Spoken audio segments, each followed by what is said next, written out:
She laughed, loud, shrill, ugly. The kind of laugh people use when they're not just mocking, they're enjoying it. That's not even a real project, my sister sneered. He's just a kid. He'll get over it. My 12-year-old son sat frozen, clutching the handmade model of a solar-powered car he'd built with his own 2 hands. Glue still drying. Will's still a little loose. He'd brought it to dinner hoping to show his grandparents, hoping they'd be proud. But instead, he got humiliated by his own aunt. In front of everyone. Laughter rippled. My brother snorted into his wine. My father smiled like it was a harmless joke. And my son, my sweet, brilliant boy, stood up. His voice didn't shake. His eyes didn't water. He just said one thing. I'll never forget this. The table went dead silent. You could hear the knives resting on porcelain. The awkward cough from my mother. And my sister's eyes widened like she suddenly remembered he wasn't just a kid. He was my kid. My name is Danielle. And from wherever you're watching this, stay with me. Because have you ever watched your child break in real time and realized that the ones who shattered him shared your blood? I wrapped my arm around his shoulder, took his car model gently from the table, and we walked out without another word. No drama. No yelling. Just silence that echoed louder than any scream. That night, I tucked him into bed. He didn't cry, didn't speak. He just stared at the ceiling, whispering, I worked so hard. And I knew this wasn't about a science project. This was about respect, Dignity.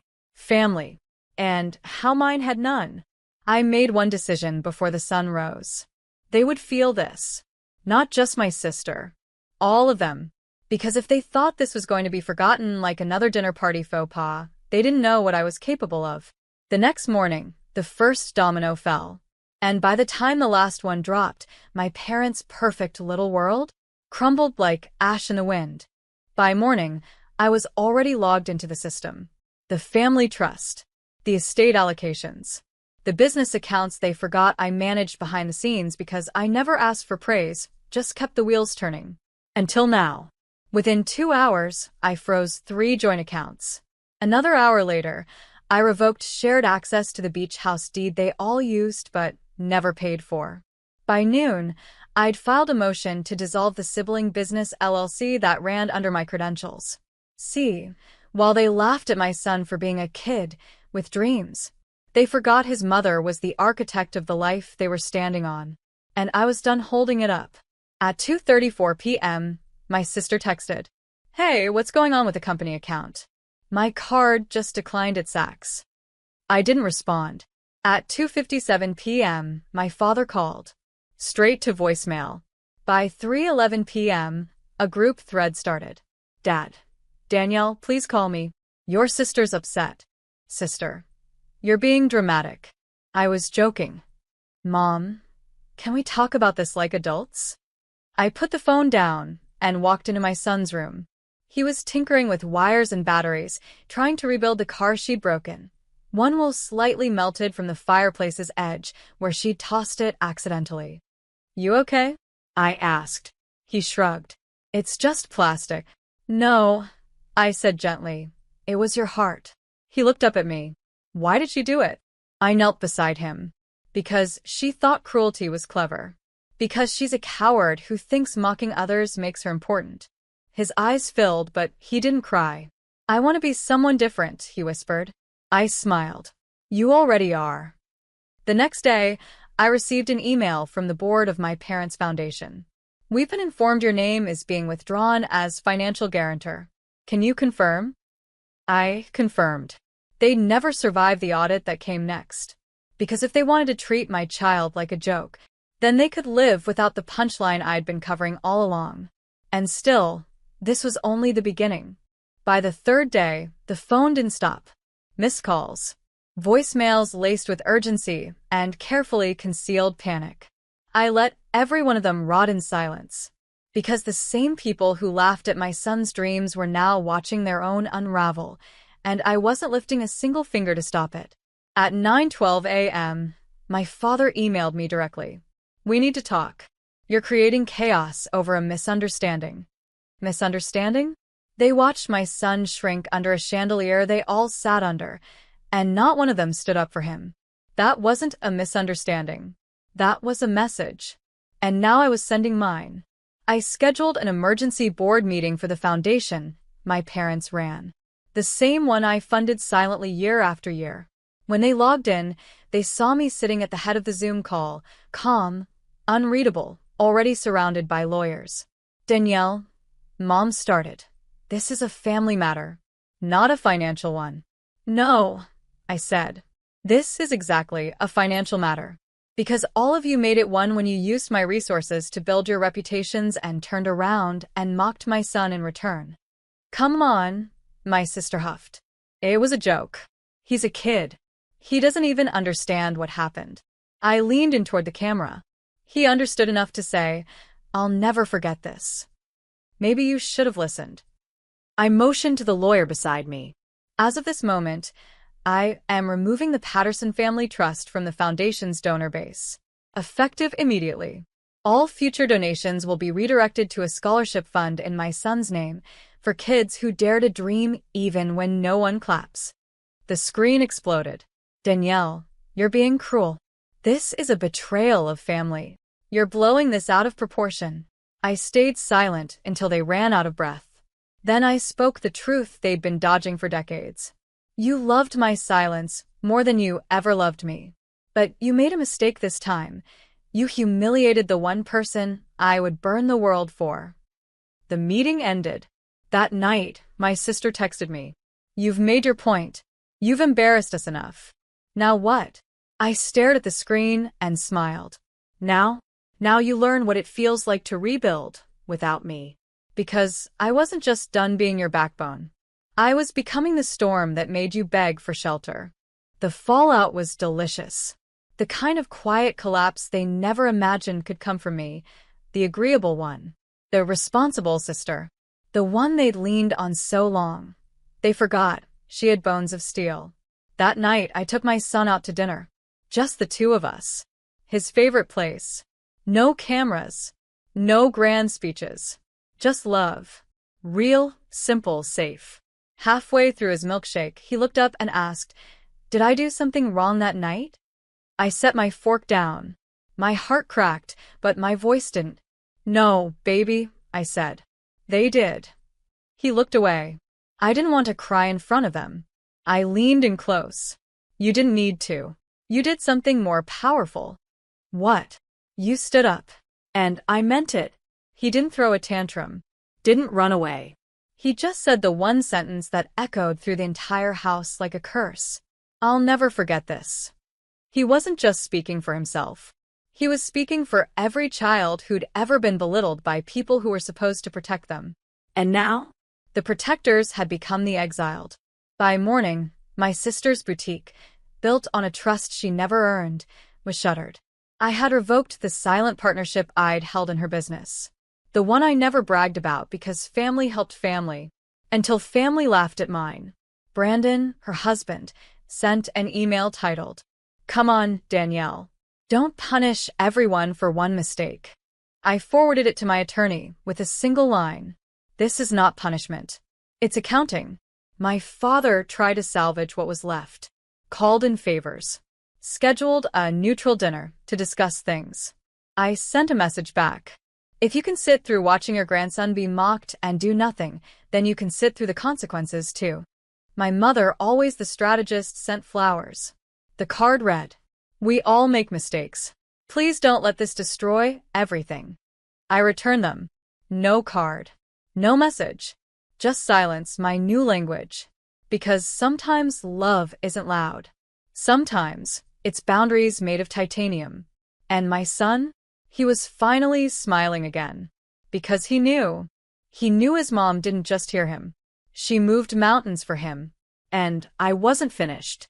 The newspapers picked it up first. Small column. Local business section. Family foundation faces major donor exit. Sources say internal rift caused collapse. They didn't name me. They didn't have to. My parents knew. My sister knew. Everyone in their world now knew. Their empire wasn't built on legacy. It was built on me. And I had quietly, precisely, walked away with every single brick I laid. I was making breakfast when my phone buzzed. A message from my father. I know we've been silent too long. We're ready to talk. Man to woman. Not father to daughter. Not, I'm sorry. Just a power play cloaked in peace. I showed the text to Aaron, my husband.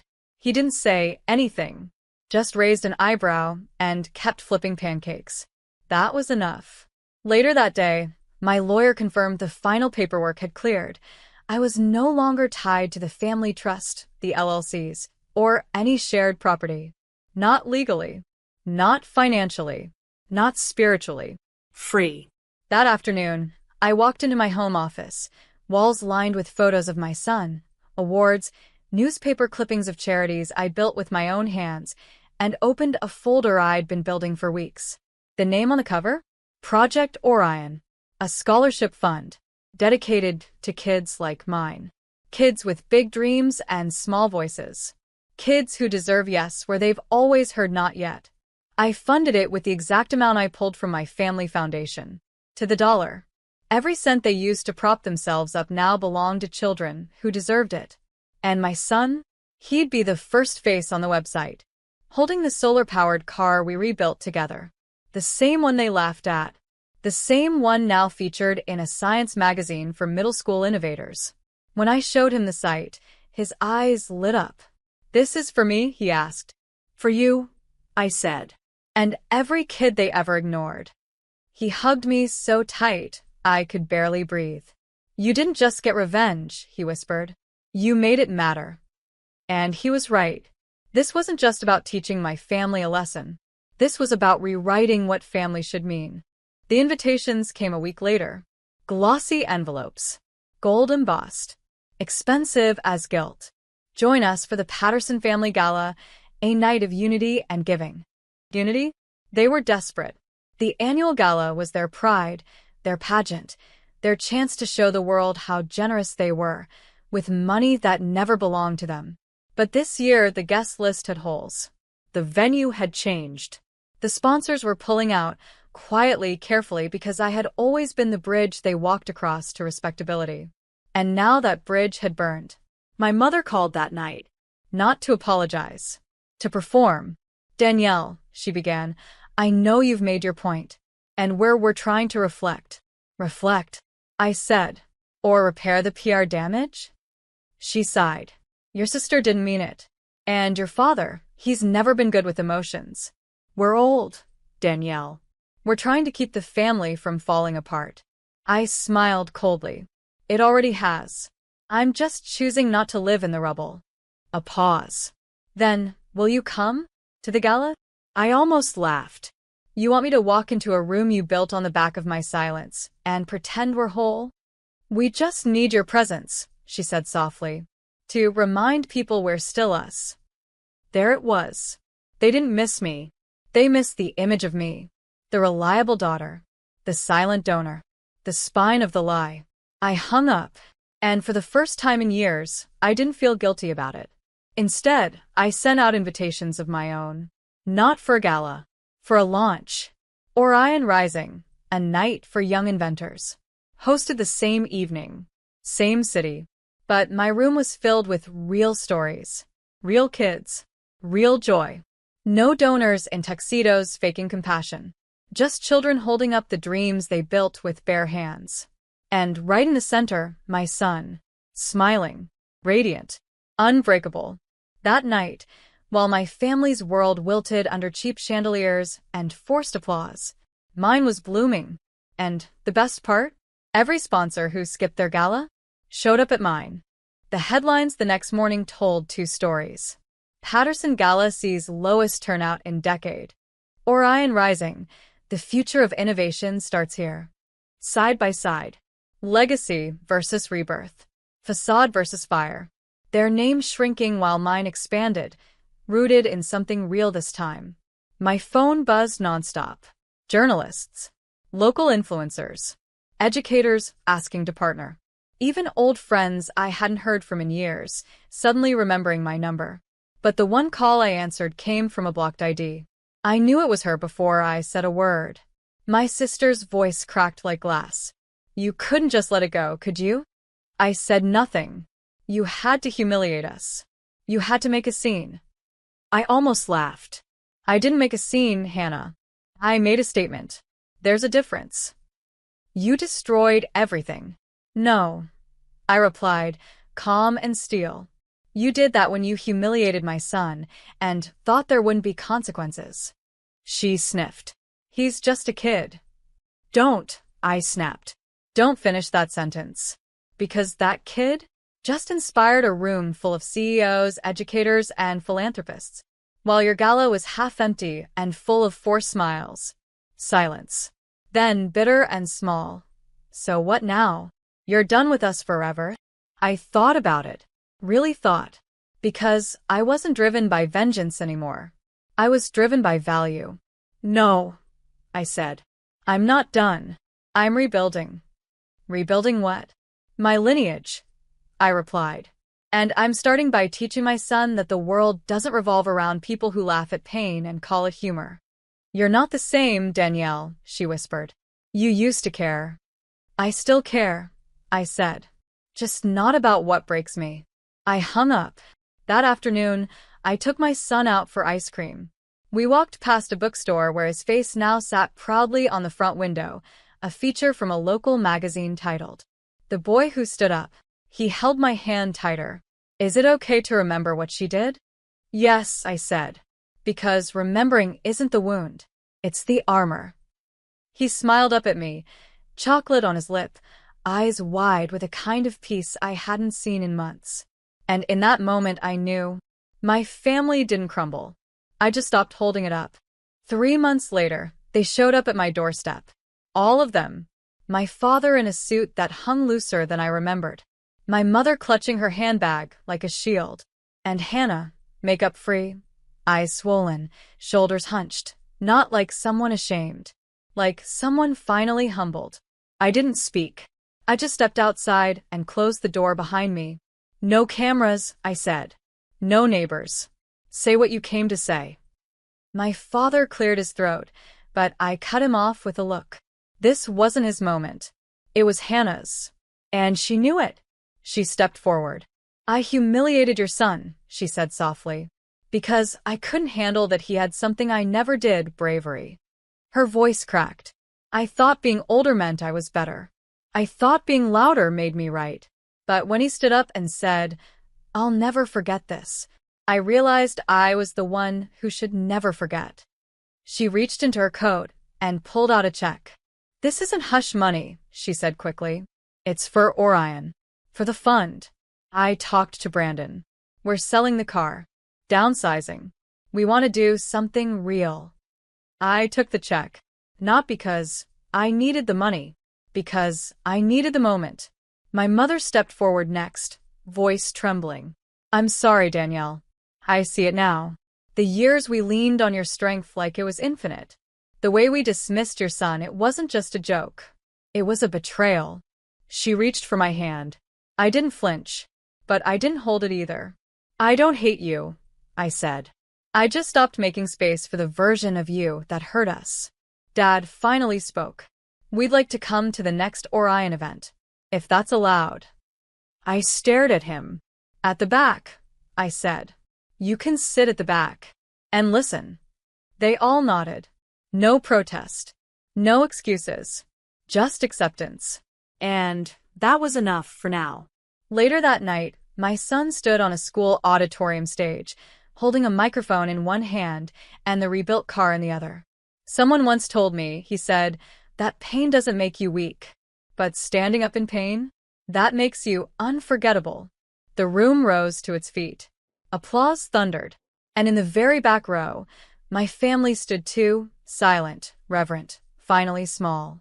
Not because they were less, but because I had grown, and I wasn't shrinking again for anyone.